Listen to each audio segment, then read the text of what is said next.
Hi friends, welcome to our channel random bus. బుల్లితెరలో ప్రసారమయ్యే ఏకైక biggest reality show Bigg Boss. ఎన్ని భాషల్లో వచ్చినా ఈ ఎంటర్టైన్మెంట్ షోకు దక్కుతున్న ఆదరణ అంతా ఇంత కాదు. ఏడాదికి సుమారు 100 రోజుల పాటు సాగే ఈ షో టీవీలో ప్రేక్షకులను కనువిందు చేస్తూ ఈ షో కోసం ప్రతి ఒక్కరూ ఎంతో ఆసక్తిగా వెయిట్ చేసేలా చేస్తున్నారు. బిగ్ బాస్ టీం అందులో భాగంగా టాస్కులు, గొడవలు, అలకలు, ఆవేశాలు వంటి అంశాలతో ఈ షోకు కనెక్ట్ అయ్యేలా చేస్తున్నాయి. ఇక గత సీజన్లో సామాన్య రైతు బిడ్డగా వచ్చిన పల్లవి ప్రశాంత్ ఆఖరి వరకు పోరాడి కప్ గెలుచుకున్నాడు.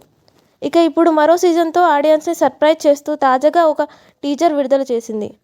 ఇందులో హోస్ట్ నాగార్జున సరికొత్త గెటప్లో అదరగొట్టాడు. ఇదిలా ఉంటే వచ్చే నెలలో ఈ సీజన్ స్టార్ట్ కానట్టు తెలుస్తుంది. ఈ సీజన్ కోసం చాలామంది పేర్లు బయటకు వచ్చాయి. ఇక లేటెస్ట్గా మరో అందాల తార, మోడల్, మాజీ మిస్ ఇండియా కంటెస్టెంట్ ఈ బిగ్ బాస్ సీజన్ 8లో అడుగుపెట్టబోతుందని వార్తలు వినిపిస్తున్నాయి. ఆమె మరెవరో కాదు, Femina miss India Telangana contestant Urmila Chauhan.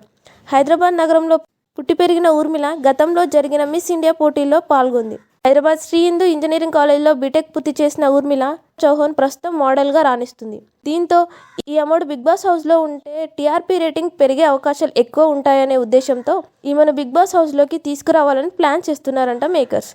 ఈ విషయంపై ఇప్పటికే తనతో చర్చలు జరిపినట్టు తెలుస్తుంది. మీలో ఎంతమంది ఈ సీజన్ కోసం ఎదురు చూస్తున్నారో కామెంట్ రూపంలో మాకు తెలియజేయండి. ఇలాంటి మరిన్ని latest interesting Bigg Boss update కోసం మన ఛానల్ని ఇప్పుడే సబ్స్క్రైబ్ చేసుకోండి.